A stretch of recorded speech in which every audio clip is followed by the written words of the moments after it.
están? En esta oportunidad vamos a tratar de explicar el libro de Federico Engels, que es El origen de la familia, la propiedad privada y el Estado. Este libro consta de 9 capítulos y lo vamos a explicar de la siguiente manera.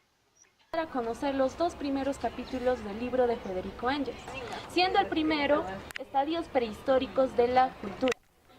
Morgan fue el primero que trató de introducir, de dar a conocer un orden cronológico a la prehistoria de la humanidad, por lo cual él estableció 3 épocas principales de esto, siendo el salvajismo, la barbarie y la civilización, ocupándose del estudio de las 2 primeras y del paso de la tercera.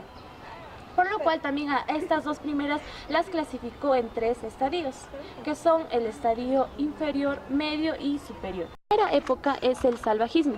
Como lo expliqué en el inicio, va a contar de 3 estadios, siendo el primero el estadio inferior.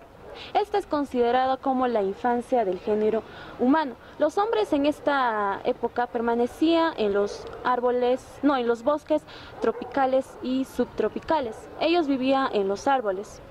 Ellos también se alimentaban de los frutos, las semillas, las raíces que había en estos. El máximo proceso de esta época, según Engels, fue el lenguaje articulado, ya que en esta época ellos podían comunicarse. Y a ciencia cierta no se puede demostrar si realmente existió este estadio, pero es la única explicación lógica que existe para la supervivencia del hombre. En el estadio medio se desarrollan toscos instrumentos de piedra sin pulimentar y se descubre varios usos del fuego y de su obtención. Parece ser que en este estadio se generó la antropofagia, ya que se encontró restos de estos en Australia y la Polinesia, donde todavía se practica esto como una costumbre. En el estadio superior, esta comienza con la invención del arco y la flecha y consigo trae el desarrollo de la caza. Y esta es la fuente generadora de alimentos en este estadio. También se da la producción de los tejidos, vasijas y otros instrumentos también de piedra pulida. Todo esto aún sin el conocimiento de la alfarería y el telar. La segunda época es la barbarie, como también esta se va a clasificar en 3 estadios, siendo el primero el estadio inferior. Este empieza con la introducción de la alfarería. En la mayoría de los casos puede demostrarse que comienza con el recubrimiento con barro en las vasijas de madera, las cuales sirvieron como objetos para cocinar y comer también en ellas. En este estadio se empieza a sentir la diferencia de las condiciones naturales entre los 2 grandes continentes. El continente oriental poseía casi todos los animales y también los cereales, excepto uno. En cambio, en el continente occidental solo tenía en la parte sur a la llama, pero contaba con el maíz, cosa que esto no tenía el continente oriental. Por estos motivos, cada continente se desarrolla de diferente manera. Estadio medio. Este comienza con la domesticación de los animales en la parte este y en el oeste con el cultivo de algunas hortalizas. También en el oeste se desarrolla cierta clase de labranza de metales, menos el hierro, y la domesticación de algunos animales como el pavo, la llama y otras aves. En el este se domesticaron animales para el suministro de leche y carne. El cultivo de las plantas permaneció desconocido hasta muy avanzado este periodo. El desarrollo de la ganadería y los grandes rebaños hizo desaparecer la antropofagia, quedando en algunos sitios como un rito religioso. Estadio superior. Aparece con el arado del hierro y el cultivo de la tierra, pero a una gran escala. La poesía fue el principal descubrimiento en esta época, que fue de origen de los griegos. La cultura griega deja como principal herencia del paso de la barbarie a la civilización. Ellos dejan una gran herencia cultural. El segundo capítulo que voy a abarcar es la familia. Según Lewis Morgan, la familia es el elemento activo que nunca permanece estacionada, sino que pasa de una forma interior a otra superior, a medida que la sociedad pasa de un grado más bajo a otro más alto. Los sistemas de parentesco aquí son pasivos, registran progresos después de largos periodos de intervalos. Como mencioné, según Lewis Morgan, la familia es un elemento activo que nunca permanece estacionada. Lewis Morgan estableció 4 tipos de familia, según su evolución. La primera es la familia consanguínea. En esta primera etapa de familia, los grupos conyugales se van a clasificar por generación. Es decir, se basa fundamentalmente en relaciones matrimoniales, es decir, los ascendentes y descendientes están excluidos de los derechos y deberes del matrimonio, o sea, matrimonio entre padres e hijos. La siguiente familia es la familia Punalúa, la cual constituye un pasmoso ejemplo de influencia del principio de selección, o sea que expresa un grado más alto de evolución de la familia, porque si el primer progreso de organización familiar consistió en excluir a los padres y a los hijos del comercio sexual recíproco, la familia Punalúa forma el segundo proceso importante de su evolución, puesto que en esta se procede a excluir también del ayuntamiento carnal a los hermanos y hermanas y también a los primos. En este tipo de familia se puede observar primeras formas de matrimonio. Según Lewis Morgan, el tercer tipo de familia es la familia sindiásmica. En esta etapa, un hombre vive con una mujer, pero de tal suerte que la poligamia y la infidelidad son un derecho para los hombres, pero se exige la estricta fidelidad a las mujeres mientras dura la vida común. Sin embargo, el vínculo conyugal se disuelve con facilidad por una u otra parte y después los hijos solo van a pertenecer a la madre. Y también acá se da el derecho a la castidad femenina. El último tipo de familia, según Lewis Morgan, es la familia monogámica. Nace de la sindiásmica. La familia monogámica se diferencia de la familia sindiásmica por una solidez mucho más grande de los lazos conyugales que no pueden ser disueltos por deseo de cualquiera de las partes. Ahora solo el hombre puede ser también infiel. Vivo ejemplo es el Código Napoleónico, que se le concede expresamente siempre y cuando no tenga a su amante o concubina en la casa. Como hemos visto, las 3 formas principales de matrimonio son la familia consanguínea, la punalúa y la familia sindiásmica, las cuales corresponden a las épocas que traté en un inicio, que son el salvajismo y la barbarie, siendo la familia monogámica la que pertenece a la época de la civilización. Ya. Llegamos ahora al capítulo 3, la gens iroquesa. En este capítulo vamos a encontrar otra prueba que encontró Morgan, que fue tan o más importante como fue la reconstrucción de la época primitiva de la familia basándose en los sistemas de parentesco. Es decir, la organización social de los griegos y romanos de los tiempos primitivos en gens, fratria y tribu encuentran su paralelo fiel en la organización indoamericana. Es decir, la gens es una institución común a todos los bárbaros hasta su paso a la civilización. Esta prueba ha ayudado a revelar los rasgos fundamentales del régimen social de la época primitiva anterior a la aparición del Estado. Morgan va a elegir para estudiar la gens primitiva a la tribu de los Senecas. Y en la tribu de las Senecas encontramos 8 gens que tienen diferentes nombres de animales, pero que todas estas gens van a tener en común varias costumbres. La primera es que la elección. Tenían que elegir a un sachén y a un caudillo. El sachén era elegido dentro de la gens, a diferencia del caudillo que se podía elegir fuera de la gens. Ahora, sus funciones del sachén eran hereditarias, en el sentido de que, ni bien quedaba vacante, debía ser ocupada inmediatamente, cosa que no ocurría con el caudillo, porque podía quedar vacante su puesto por un largo tiempo. El sachén tenía un poder paternal, de naturaleza puramente moral, porque no tenía ningún medio coercitivo. Y el caudillo podía dar órdenes, pero solo en expediciones militares. Ahora, su elección de ellos debía ser era hecha por todo el mundo, es decir, que participaban hombres y mujeres, pero tenía que ser ratificada por las otras 7 gens. Luego, en la costumbre 2 tenía la deposición, o sea, de poner tanto al sachén y al caudillo, que lo podían realizar también mujeres y varones, o también el consejo de tribu podía deponer. En el tercero nos habla sobre el matrimonio dentro de la gens. Esta es una regla fundamental, ya que estaba prohibido tener matrimonio dentro de la gens. Luego en el cuarto nos menciona la herencia.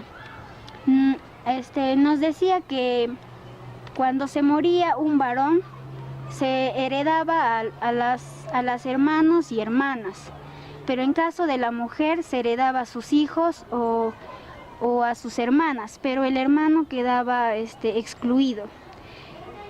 Luego en el 5 nos menciona sobre la ayuda, la protección y auxilio que se prestaba en la misma gens. Era un auxilio y protección mutua.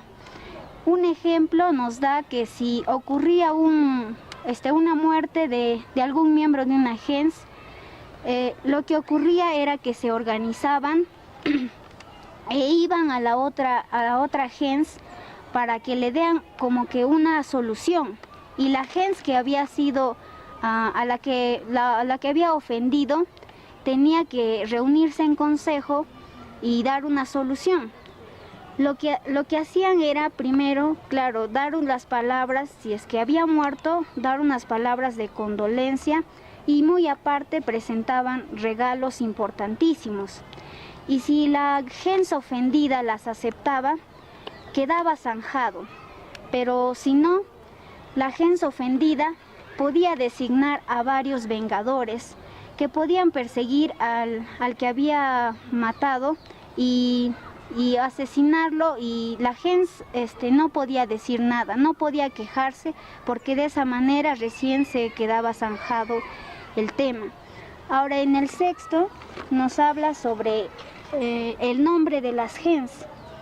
Las gens tienen nombres determinados o una serie de nombres que solo ella tiene derecho a llevar en toda la tribu, de suerte que el nombre de un individuo indica inmediatamente a qué gens pertenece. Es decir, que un nombre gentilicio lleva vinculados indisolublemente derechos gentilicios. En el 7 nos habla sobre la posibilidad de adopción, es decir, que la gens podía adoptar a extraños en su seno, admitiéndolos así en la tribu. En la 8 nos menciona sobre las solemnidades religiosas. Es difícil probar en las gens indias la existencia de solemnidades religiosas especiales, pero las ceremonias religiosas de los indios están más o menos relacionadas con las gens. En las 7 fiestas anuales de los iroqueses, los sachén y los caudillos, en atención a sus cargos, se contaban entre los guardianes de la fe y ejercían funciones sacerdotales. En la 9 nos habla sobre la inhumación, es decir, el entierro, ¿no? Es decir, el entierro de sus cadáveres. Lo que nos menciona es que tenían un lugar común, es decir, en una determinada fila de sepulturas para cada gens se podía encontrar a la madre, y también en la misma hilera a todos sus hijos, pero no el padre. Y entre los iroqueses también la gens entera asiste al entierro de un muerto y se ocupa de la tumba y de los discursos fúnebres. En la 10 nos habla sobre el consejo de la gens, es decir, la asamblea democrática de los miembros adultos, hombres y mujeres, todos ellos con el mismo derecho de voto. Este consejo elige y depone a los sachén y a los caudillos, así como a los demás guardianes de la fe. Decide el precio de la sangre o la venganza por el homicidio de un miembro de la gens. para este capítulo coge a la tribu de los Senecas. Esta tribu de los Senecas va a tener dos fratrias. Cada fratria va a agrupar 4 gens. Es así como podemos decir que fratria va a ser una gens primitiva que va a agrupar varias gens hijas. Algunas funciones. Nos dicen que jugaban a la pelota. Las fratrias juegan a la pelota una contra otra. Cada una designa a sus mejores jugadores. Los demás indios formando grupos por fratrias, observando el juego y apuestan por la victoria de los suyos. Luego nos hablan del consejo de la tribu. En el consejo de tribu se sientan juntos los sachén y caudillos de cada fratria, colocándose frente a frente los dos grupos. Cada orador habla a los representantes de cada fratria como a una corporación particular. Luego, cuando cuando ocurría la defunción de personajes importantes, la fratria opuesta se encargaba de organizar y dirigir las ceremonias de los funerales, mientras la fratria de los difuntos participaba en ellas como parientes en duelo. Luego en el 6 nos menciona misterios religiosos. Al principio, los iroqueses hacían misterios religiosos particulares llamados por los blancos Medicine Lodges. Entre los senecas, estos misterios los celebraban 2 asociaciones religiosas, correspondientes a cada una de las fratrias, que tenían un ritual especialmente establecido para la iniciación de nuevos miembros. Luego nos hablan sobre que existió unidades militares también en las fratrias. Luego, continuando, vamos a mencionar características de la tribu india de América. Uno de ellos era que un territorio propio y un nombre particular. Y aparte de esto, fuera del sitio donde estaba asentada verdaderamente, cada tribu poseía además un extenso territorio para la caza y pesca. Luego nos menciona otra característica que es el dialecto particular, propio de esta sola tribu. También nos menciona el derecho solemnemente de dar posesión de su cargo a los sachén y a los caudillos elegidos por las gens. En el 4 nos menciona el derecho de exonerarlos hasta contra la voluntad de sus respectivas gens. Otra característica, en las ideas religiosas y ceremonias de culto comunes, los indios eran, a su manera bárbara, un pueblo religioso. Su mitología no ha sido aún objeto de investigaciones críticas. Personifican ya sus ideas religiosas, espíritus de todas clases, pero en el estadio inferior de la barbarie en el cual estaban no conoce aún representaciones plásticas, lo que se llamaba ídolos. Otra característica es que tenían un consejo de tribu para los asuntos comunes. Luego, por último, nos menciona que en algunas tribus encontramos un jefe supremo, cuyas atribuciones son, sin embargo, muy escasas. Es uno de los sachén, que cuando se requiere una acción rápida debe tomar medidas provisionales hasta que pueda reunirse el consejo y tomar las resoluciones finales. Luego, siguiendo, los rasgos principales de la Confederación Iroquesa. La Liga Eterna de las 5 tribus consanguíneas, basada en su plena igualdad y en la independencia en todos sus asuntos interiores, esta consanguinidad formaba el verdadero fundamento de la Liga. De las 5 tribus, 3 llevaban el nombre de tribus madres y eran hermanas entre sí, como lo eran igualmente las otras 2 que se llamaban tribus hijas. El Consejo Federal. El organismo de la Liga era un consejo federal de 50 sachén, todos de igual rango y dignidad. Este consejo decidía en última instancia todos los asuntos de la liga. El sachem. Estos 50 sachem, cuando se fundó la liga, se distribuyeron entre las tribus y las gens, y eran sus portadores los representantes de los nuevos cargos expresamente instituidos para las necesidades de la confederación. Además de que estos sachem federales lo eran también en sus tribus respectivas y tenían voz y voto en el consejo de tribu. Todos los acuerdos del Consejo Federal debían tomarse por unanimidad. El voto se daba por tribu, de tal suerte que todas las tribus y en cada una de ellas todos los miembros del Consejo debían votar unánimemente para que se pudiese tomar un acuerdo válido. Luego, cada una de los 5 consejos de tribu podía convocar al Consejo Federal, pero este no podía convocarse a sí mismo. Además, las sesiones se celebraban delante del pueblo reunido. Cada iroqués podía tomar la palabra y solo el consejo decidía. La confederación no tenía ninguna cabeza visible personal, ningún jefe con poder ejecutivo. Por el contrario, tenía 2 jefes de guerra supremos, con iguales atribuciones y poderes. Lo de los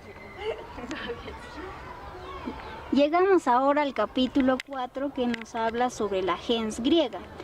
En este capítulo vamos a abarcar más que nada sus principios para ver la similitud que va a tener con la gens iroquesa. En el primero nos dice las solemnidades religiosas comunes y el derecho de sacerdocio en honor a un dios determinado, el pretendido progenitor de la gens, designado en ese concepto con un sobrenombre especial. En el 2 nos menciona que también en la gens griega van a tener lugares comunes de inhumación. Y también según en la 3 nos menciona el derecho hereditario recíproco. Vamos ahora al capítulo 5, Génesis del Estado ateniense. En ninguna parte podemos seguir mejor que en la antigua Atenas, por lo menos en la primera fase de la evolución, de qué modo se desarrolló el Estado, en parte transformando los órganos de la constitución gentil, en parte desplazándolos mediante la intrusión de nuevos órganos y por último reemplazándolos por auténticos organismos de administración del Estado, mientras que una fuerza pública armada al servicio de esa administración del Estado y que por consiguiente podía ser dirigida contra el pueblo, usurpaba el lugar del verdadero pueblo en armas, que había creado su autodefensa en las gens, las fratrias y las tribus. En resumen, la constitución gentilicia iba tocando a su fin. La sociedad rebasaba más y más el marco de las gens, que no podía atajar ni suprimir los peores males que iban naciendo ante su vista. Mientras tanto, el Estado se había desarrollado sin hacerse notar.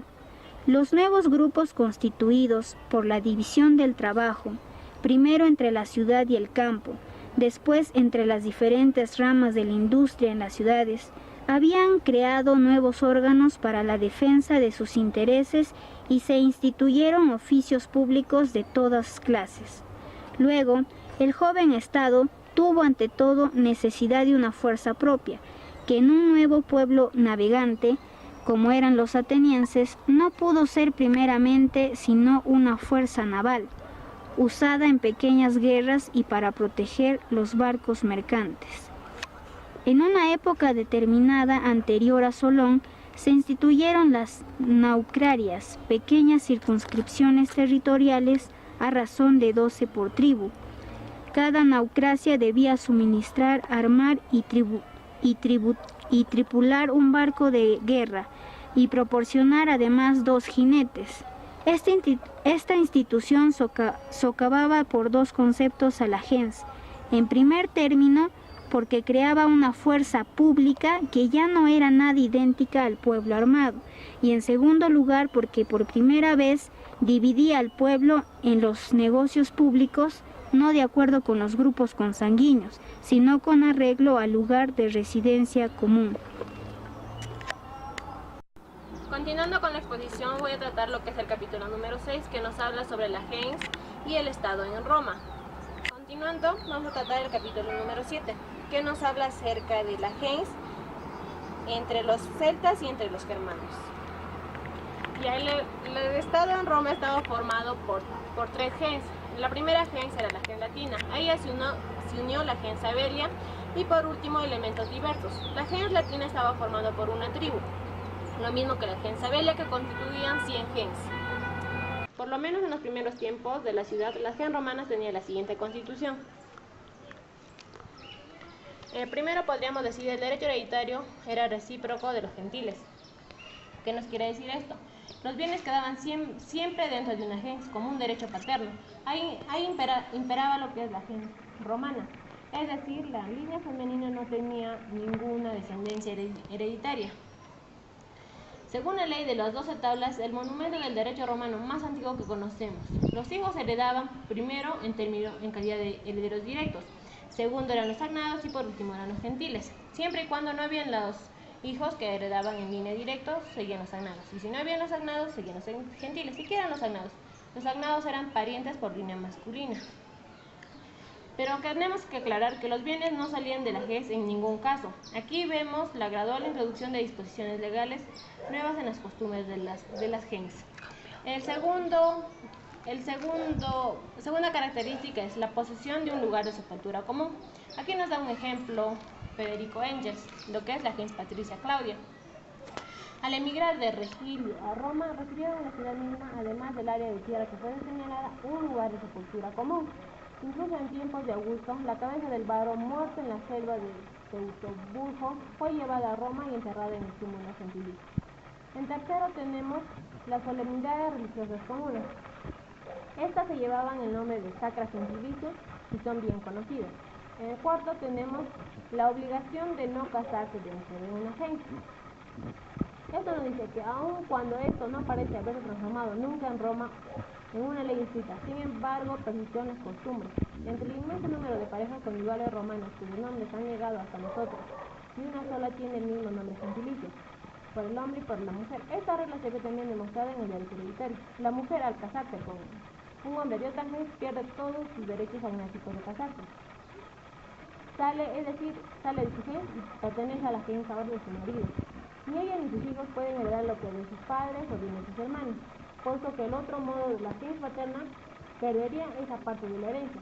Esta regla no tiene sentido, sino en el supuesto de que la mujer no pueda casarse con ningún gentil suyo. En quinto lugar tenemos la posesión de la tierra común. Es decir, que existió siempre en los tiempos primitivos, desde que se comenzó a repartir el territorio de la tribu. En las tribus latinas encontramos el suelo poseído por parte de la tribu, parte por la gens, parte por las casas que en aquellas épocas fácilmente podían ser aún de familias individuales. Aquí podemos encontrar lo que se atribuye a Rómulo el primer reparto de tierras entre individuos a razón de juguera. ¿Y qué significaba juguera? Era como una hectárea de terreno. En sexto lugar tenemos la obligación de los miembros de la gens a prestarse mutuamente socorro y asistencia. La historia escrita nos ofrece vestigio de esto. El Estado romano apareció en escena desde el principio. Y acá nos da ejemplos, ¿no? Como lo que es Apio Claudio. Cuando él falleció, todo su gens llevó el luto. Y también otro ejemplo de lo que es en las guerras púnicas, en la cual ahí la gens reclamaba por que liberen a los que estaban apresados. En séptimo lugar tenemos el derecho de llevar el nombre de la gens. Esto se mantuvo hasta tiempos de los emperadores, permitiéndose a los libertos tomar el nombre de la gens de su antiguo señor. Claro está que sin otorgarles los derechos, los que tenían los mismos derechos. En octavo tenemos el derecho a adoptar a extraños a su gens. Aquí, como se puede decir, tácticamente se practicó lo que es la adopción en una familia, la cual traía consigo la admisión en la gens. En noveno tenemos lo que es el derecho al elegir y determinar al jefe, que no se menciona en ninguna parte. Pero como en los primeros tiempos de Roma, todos los puestos comenzaban por el rey, solo se tenían por elección o por aclamación. Y como los mismos sacerdotes, según Mommsen, la cual dice que los parientes masculinos, claro está que excluido todos los esclavos, como también los adoptados y los clientes, podían adoptar el nombre gentilicio. En lo que es el nombre gentilicio también lo podía adoptar lo que son las mujeres. En lo que es el matrimonio, por ejemplo, aquí tenemos un varón ya de una gens y la mujer que pertenecía a otra gens. Siempre en cuando ellos dos se casaban, la mujer pasaba a lo que es a la tribu de su marido. Y la mujer perdía todo el derecho de herencia, no podía heredar tanto de sus padres ni de sus hermanos, ya que como tenemos presente, solo se heredaba. Ya como podemos observar aquí, una curia estaba compuesta por una gens, y la tribu a la vez estaba compuesta por una curia y una gens. 10 gens formaban una curia y 10 curias formaban una tribu. Aquí Mommsen nos habla acerca del pueblo romano, la cual el pueblo romano estaba formado por una tribu que consistían en 100 gens, por el general del ejército y por el gran sacerdote. En lo que es en esta parte podemos apreciar la patria romana, la cual tenía las mismas atribuciones que la patria griega, pero ellos podían hacer prácticas religiosas, tenían sus propios santuarios, tenían sacerdotes particulares, las cuales formaban uno de los colegios romanos más grandes.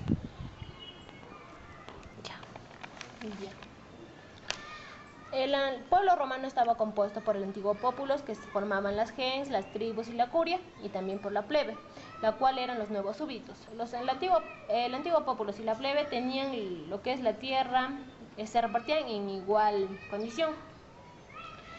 Lo que es todos los nuevos súbditos del estado vivían fuera de los antiguos gens, curias y tribus, y por tanto no formaban parte del pueblo romano, es decir, del pueblo romano propiamente dicho. Eran personas libres, las cuales poseían tierras, estaban obligadas a pagar los impuestos y se hallaban sujetos al servicio militar, pero ellos no podían ejercer ninguna función pública, no podían tomar parte de los comicios de las curias ni en el reparto de las tierras conquistadas por el Estado. Formaban la plebe, excluida de todos los derechos públicos. Por su constante aumento de números y también debido a su instrucción militar y su armamento, se convirtieron en una gran amenaza para lo que es el pueblo romano frente al antiguo pueblo, y ahora herméticamente cerrado a todo incremento de origen exterior. Agrégase a esto que la tierra estaba al parecer distribuida con bastante igualdad entre la populace y la plebe, y que pasó que la riqueza comercial e industrial, aun cuando poco desarrollada, pertenecía a su mayor parte a lo que es la plebe. Dadas las tinieblas que envuelven la historia legendaria de Roma, tinieblas expresadas por los ensayos racionalistas pragmáticos e interpretaciones y narraciones más recientes de vida de escritores de educación jurídica que nos sirven de fuentes, es imposible decir nada concreto acerca de la fecha del curso o de las circunstancias de la revolución que acabó la antigua constitución de la gens. Lo único que se sabe de cierto es que su causa estuvo en las luchas entre la plebe y la populus. Como hemos dicho anteriormente, una de las causas de la destrucción de Roma fue la disputa entre la plebe y la población romana. También podemos ver que primero se eliminaron lo que es el antiguo orden social. Es decir, se suprimiera el cargo del rex, el antiguo rey. En su lugar se ocupó por una auténtica constitución de Estado basada en lo que es la división territorial y en las diferencias de fortuna.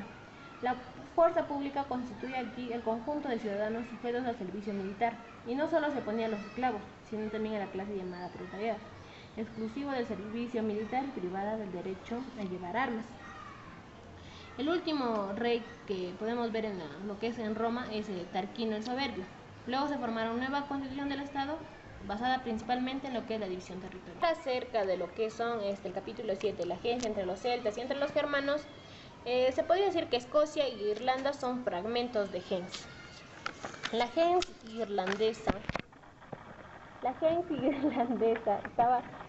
celta estaba compuesta por Irlanda, Escocia y por el país de Gales.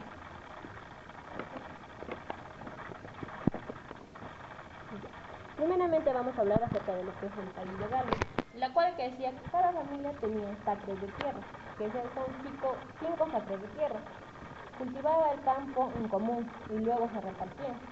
El matrimonio se consolidaba a 7 años de convivencia, es decir, entre el varón y la mujer. Pero ahí había una cosa muy particular. Si, por ejemplo, la mujer faltaban 3 días a llegar los 7 años de convivencia y los esposos querían separarse, entonces se repartían los bienes. La mujer hacía las partes y el hombre decía cuál quería, ¿no?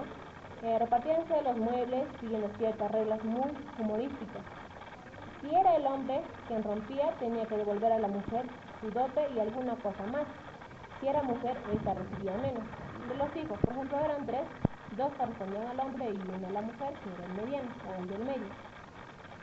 Si después de la separación la mujer tomaba otro marido y el primero quería llevarse otra vez, es decir, la mujer ya estaba con su actual pareja y quería llevarse el antiguo, ella tenía que obedecer y volver con su marido.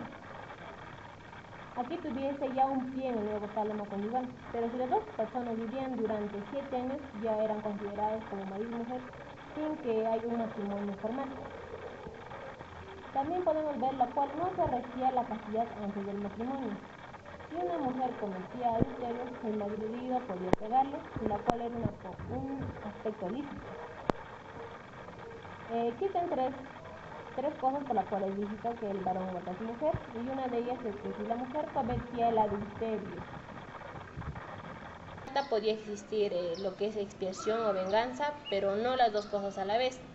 Los motivos por los cuales la mujer podía reclamar el divorcio sin perder ninguno de sus derechos era que en el momento de la separación eran muchos y diversos. Bastaba que el marido le oliese mal el aliento y ya bastaba para que la mujer pidiera el divorcio. También lo que aquí nos habla es de lo que es la primera noche por el marcheta. Es decir, que el rey estaba privilegiado de tener la primera noche después de casados. Las mujeres tenían voto en las asambleas del pueblo. Esa es una gran importancia lo que son las mujeres, tener un voto en la asamblea. De allí se encuentra la primera mujer, junto a otras mujeres que en las particiones de herencia no se hace distinción entre los hijos legítimos y los hijos naturales, y tendremos así una imagen de matrimonio por parejas en comparación con el cual parece severa la forma del matrimonio por usada en América del Norte, pero no debe asombrar en el siglo XI, en el pueblo que aún tenía matrimonio por grupos. Lo que es la gens irlandés, el suelo era propiedad común. Lo que es la gens irlandés, el suelo era propiedad común del clan o de la gens. Cuando moría un miembro, el jefe realizaba una nueva repartición en todos los que quedaban. Luego tenemos que los pantanos y los pastos son de aprovechamiento común. Los campesinos irlandeses dividiéndose a menudo en bandos. Lo que es la gens irlandés desciende de 4 gens o 4 clanes, lo que es nada más. Los campesinos irlandeses se dividían a menudo lo que son en bandos, que se diría fundado en triquiñuelas absurdas. Estos bandos son incomprensibles para los ingleses y al parecer tener un único objeto, el popular deporte de tundirse mutuamente con toda solemnidad. Son revisiontes artificiales, compensaciones póstumas para la gens desmembrada, que manifestaban a su modo cómo perdura el instinto gentilicio hereditario. En muchas comarcas, los gentiles vivían en su antiguo territorio hacia 1830. La gran mayoría de los habitantes del condado de Monaghan solo tenían 4 apellidos, es decir, descendían de 4 gens o 4 clanes.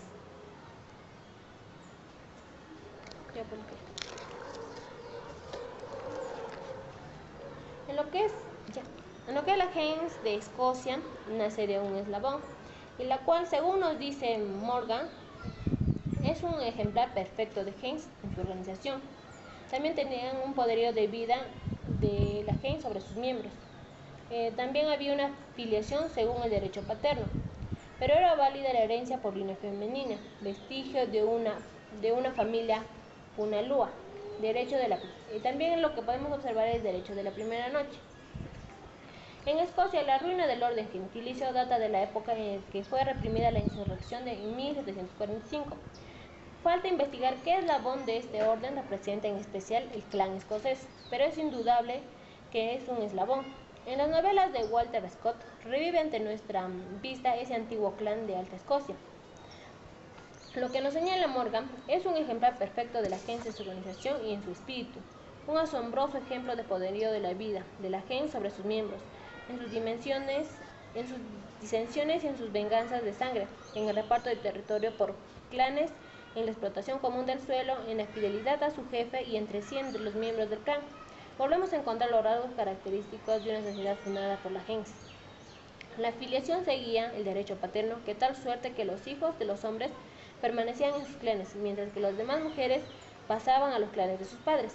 Pero prueba la existencia anterior del derecho materno en Escocia el hecho de que la familia real de los Pictos, según Bedan, era válida a la herencia por línea femenina.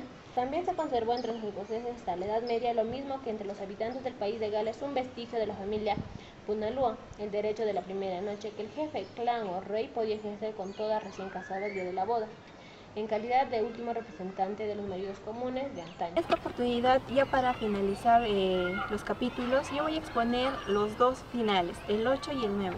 Empecemos por el 8. El 8 es la formación del Estado germano.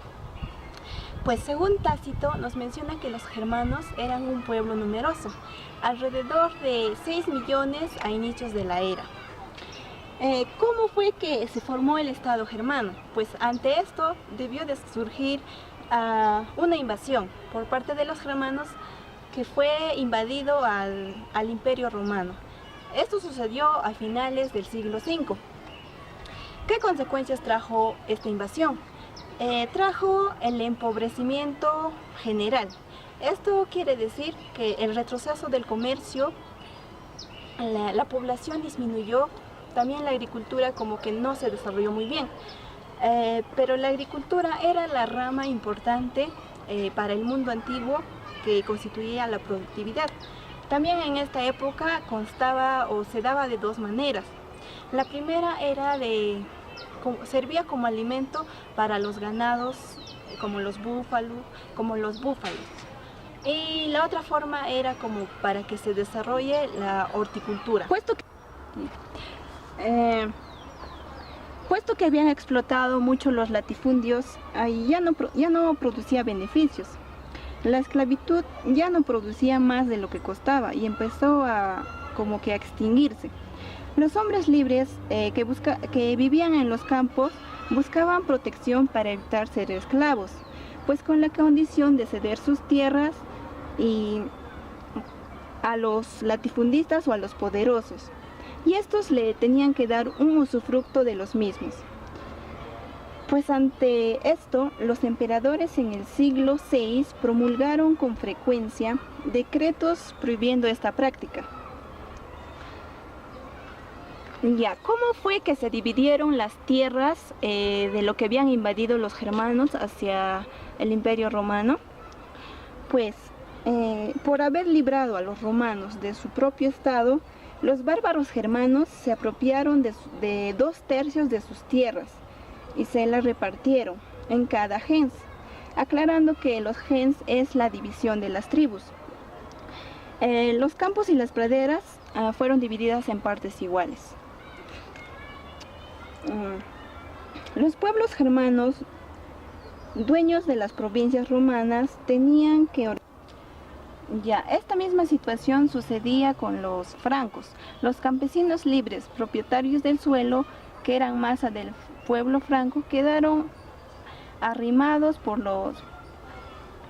las eternas guerras civiles y de conquista. Los campesinos francos libres se vieron en una situación a lo que los romanos anteriormente habían pasado, pero que ahora ya no solamente tenían que ceder sus tierras a los poderosos, sino que también tenían que pagar un censo y poco a poco perdieron su libertad. Los germanos, la importancia de los germanos, como conclusión, vamos a dar los germanos transformaron toda la forma antigua de la monogamia, suavizaron la actividad del hombre en la familia y dieron a la mujer una situación más elevada de la que nunca antes había sucedido en el mundo clásico. Los germanos tenían toda la fuerza y la utilidad que los aportaban al mundo romano, era la barbarie. En efecto, solo los bárbaros eran capaces de rejuvenecer un mundo senil que sufría una civilización morir. Como conclusión del aporte de los germanos, tenemos que transformaron la forma antigua de la monogamia, suavizando la autoridad del hombre en la familia y dieron a la mujer una situación más elevada de la que nunca antes había conocido el mundo clásico. También toda la fuerza y la vitalidad que los germanos aportaron al mundo romano era la barbarie. En efecto, solo bárbaros eran capaces de rejuvenecer un mundo senil que sufría una civilización moribunda. Gracias a su barbarie, sus hábitos gentiles y su fuerza y la vitalidad que los germanos aportaron, pues el mundo romano se pudo desarrollar. Ya para finalizar, vamos a abordar el capítulo 9, que es barbarie y civilización, sin antes decir que una tribu estaba dividida en varias gens, comúnmente en dos. No es más que un agrupamiento espontáneo, sino también es para allanar todos los conflictos que pueden suceder en el seno de una sociedad. A ver, para el indio no hay problema si dormir, cazar o comer es un deber o derecho, con tal de estar protegido en su gens. Un claro ejemplo en esos tiempos es las pieles rojas de América. También vamos a abarcar sobre la barbarie, pero en aspectos generales, ya que anteriormente lo hemos abarcado. La barbarie tiene tres estadios: estadio inferior, medio y superior. En el inferior era la producción. Continuando con el estadio medio, se encuentran los pueblos pastores, se realiza el intercambio entre sus productos.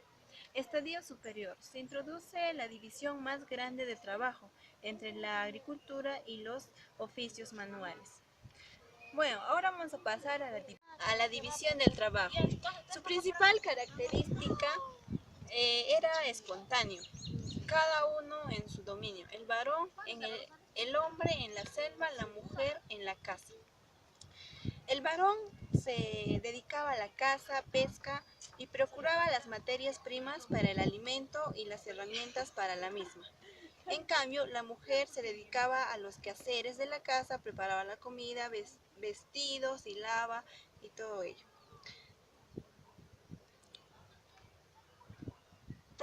Las tribus pastoriales.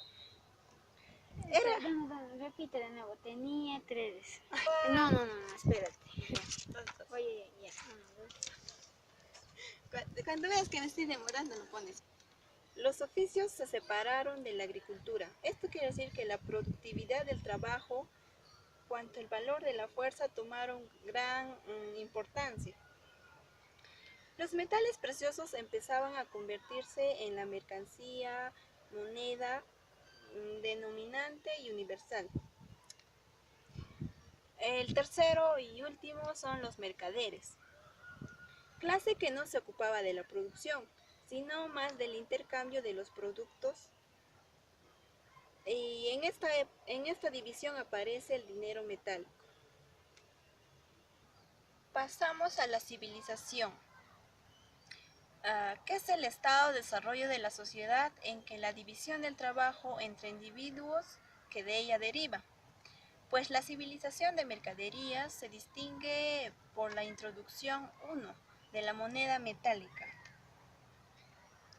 Y con ella aparece el capital en dinero, del interés y de la usura. 2. De los mercaderes, que ya anteriormente habíamos mencionado que solo se dedicaban al intercambio de los productos. El 3. La propiedad privada de la tierra y de la hipoteca. Un punto muy importante, ya no solamente eran dueños de las tierras, sino que también podían enajenarlos. El 4. Del trabajo de los esclavos como forma dominante de la producción. Ya como conclusión, la civilización, según Morgan, dice que nace y persiste gracias a la propiedad privada y acumulación de riquezas. También menciona que desde el advenimiento de la civilización ha llegado a ser tan enorme el acrecimiento de la riqueza, tan diversas las formas de este acrecimiento, tan extensa su aplicación y tan hábil su administración en beneficio de los propietarios, que es la riqueza que se ha construido en una fuerza irreductible opuesta al pueblo.